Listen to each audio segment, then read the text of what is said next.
I left the city and made my way downriver alone, to meet the ship I awaited without knowing when it would come. I reached the old wharf, that inexplicable structure. The city and its harbour have always been where they are, a quarter league farther upriver. I observed, among its pilings, the writhing patch of water that ebbs between them. A dead monkey, still whole, still undecomposed, drifted back and forth with a certain precision upon those ripples and eddies without exit. All his life the water at the forest edge had beckoned him to a journey he did not take until he was no longer a monkey, but only a monkey's corpse. The water that bore him up tried to bear him away, but he was caught among the posts of the decrepit wharf, and there he was, ready to go, and not going. And there we were, ready to go, and not going. In a few spare lines, this passage captures an entire system of feeling.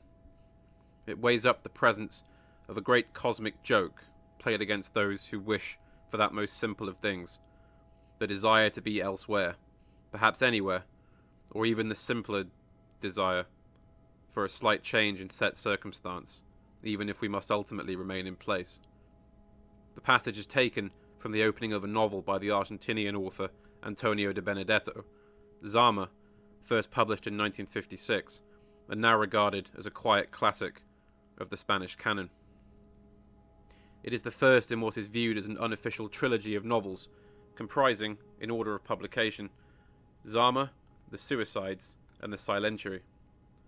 To varying degrees, each book deals in some way with the problem of being stuck somewhere one wishes to be apart from, even if such change might bring about an arguably worse or perhaps more absurd set of circumstances.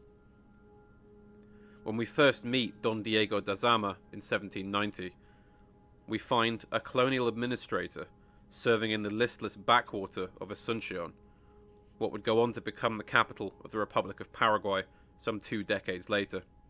A change in situation that, of course, he will not live to see. His epoch is already over, and yet the next one stubbornly refuses to be born. Zama has a wife and children far away in another province, whom he yearns to see again, at least for the time being. His days are occupied with no really important work or duties. The empire requires him merely to remain in place, though it is often outrageously late in paying his salary. He waits by the harbour day after day for the ship that carries papers bringing him a new assignment. It could arrive tomorrow. It could never arrive at all. As time goes on, the latter seems a more likely assessment. Zama sometimes dreams of Europe, a place he hears much of but has never seen, and never will. He is by blood a Spaniard, and thus considers Europe a sort of true home. But since Zama was born in the Americas, he will be forever bound to serve as a subaltern in that hierarchy, beneath those born in the home kingdom. His own support of that hierarchy prevents any feeling of place or solidarity with fellow criollos, or any rank supposedly beneath him. He is wedged between times, places, and castes, like the dead monkey is wedged, bobbing, between the pillars of the dock. The events of the novel, then, comprise an implicit tragedy. We are never told, in any certain terms, that Zama will remain stuck in his narrow posting, but at the outset, the novel, the universe of containment in which Zama exists, tells us that he will be, in its symbolic language, with a Solomonic judgment. Zama embarks on 1 or 2 sexual affairs, fathers a bastard child, and even sets out on a military expedition to capture a perhaps mythical bandit who plagues the region. None of these endeavours brings about any lasting change, save for his eventual tragic and agonizing fate, or even any lasting significance. Zama's own petulant and neurotic temper results in a kind of selfish nihilism that makes up for what most of might be called the novel's comedy. De Benedetto often invites us to laugh at this perennially frustrated frontier official, though it is entirely down to the reader whether one can laugh or weep at the spectacle on show. No doubt viewers of this channel will be familiar with the cycle of times and ages as they've been described by various philosophers, notably Spengler and Evola in the Western tradition. But I think what animates the present feeling is not that one is stuck within a low or malevolent age like the Kali Yuga, but rather that one is stuck hopelessly between ages, neither winter nor spring, a time defined only by what it lacks rather than what it possesses. This is surely a purgatorial existence, defined only by limits and not by possibilities. We have no singular word for this feeling in English, not even a romantic loanword like the Portuguese saudade or the Welsh haereth, which each capture the implicit longing for places never again to come, but it is perhaps described in a somewhat grand and rather unindividualistic sense by the title of C.P. Cavafy's famous poem, Waiting for the Barbarians. In that poem, an ornate, developed, but completely static and inane civilization awaits a barbarian horde that never comes. The last lines read as follows: "Why are the streets and squares emptying so rapidly? Everyone going home lost in thought. Because night has fallen and the barbarians haven't come, and some of our men just in from the border say there are no barbarians any longer. Now what's going to happen to us without barbarians? Those people were a kind of solution." This strange impotence is echoed well in another classic of waiting, Julian Grach's The Opposing Shore of 1951. There is no evidence that either Di Benedetto or Grach knew of each other, but both echo this disturbing theme. Grach's novel is more ornate and classical in outset. It takes place in a fictional European country, or Senna, that borders a fictional Middle Eastern one, Fargistan. War has technically been raging for 3 centuries, but no shots have been exchanged in several decades.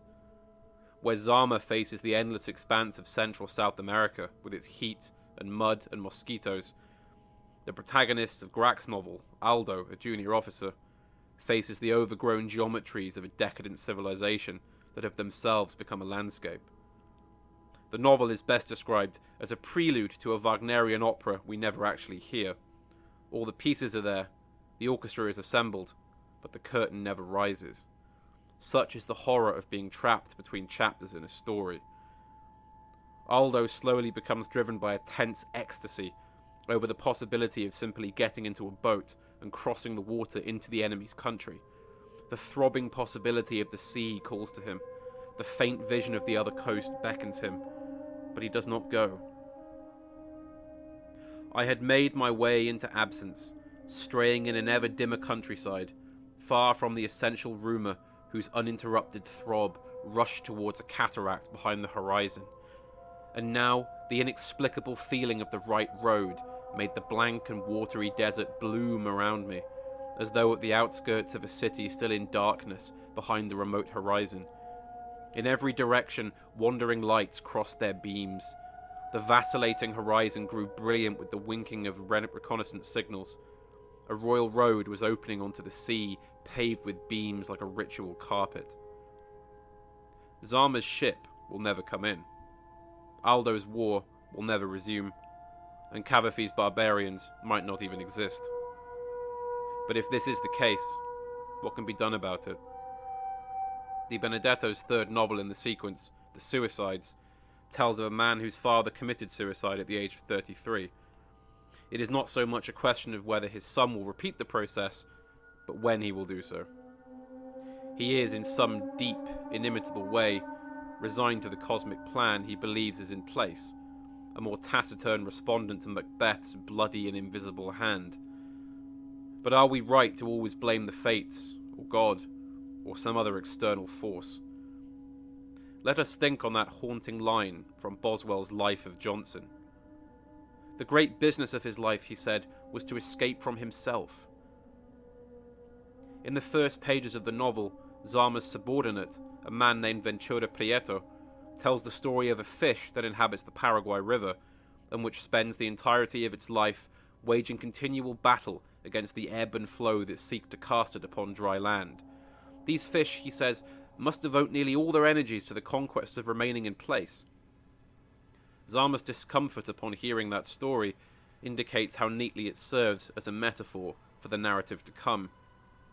The longer I considered the matter, the more reluctant I was to think of this fish and myself at the same time. And indeed, Zama, without realizing it, spends much energy remaining in place. He misses several obvious chances to secure a new posting. He refuses to befriend officials that might at least put in a good word for him. And when a little money does at last arrive, he wastes it on frivolous personal pleasures. After rashly slashing the cheek of the social inferior with his sword, Zama gloats and pontificates about the nature of punishment. But it is the inferior who, due to his relative position, is banished from the province, and thus given that elusive chance at another life elsewhere. Zama is not a character built to express some philosophical argument. It is the plausible admittance of his flaws and the understandability of his actions that makes him such a tragically relatable figure. He accepts both his own ability to choose and the rigid inevitability of fate. He convinces us because, not in spite, of his rashness and incoherence. Perhaps the kindest thing that can be said about the immoral Don Diego da Zama, as applies to the altogether more moral Aldo, and it is a phrase that well describes the predicament we here discuss, is that he is the hero of another story. The Pizarro or Columbus or Bolivar of another age, tragically lost in the inscrutable bureaucracy of fate. For it cannot be said that Zama is really supine or unwilling to fight for his advancement. It is just such a passion that brings about his downfall. The blackest and most chilling moment of ironic humour comes at the final few pages of the novel, where Zama, having failed utterly in his expedition to bring the bandit Vicuña Porto to justice, finds himself captured in the wilds of the Chaco, at the mercy of this selfsame bandit, or at least at the mercy of a man who claims that name. Porto does not execute Zama, but rather decides, in a brutal mathematical syllogism, that since Zama is both an informer and a traitor, he has merited the death penalty twice, and thus must suffer a kind of death before dying, brought about by a mutilation that will annihilate. Zama will lose his eyes and limbs, but is first allowed to write a futile letter to his wife, who he has not seen in over a decade. He scrawls upon a piece of paper, in his own blood, "Marta, I haven't gone under," and tosses the bottle into a nearby stream.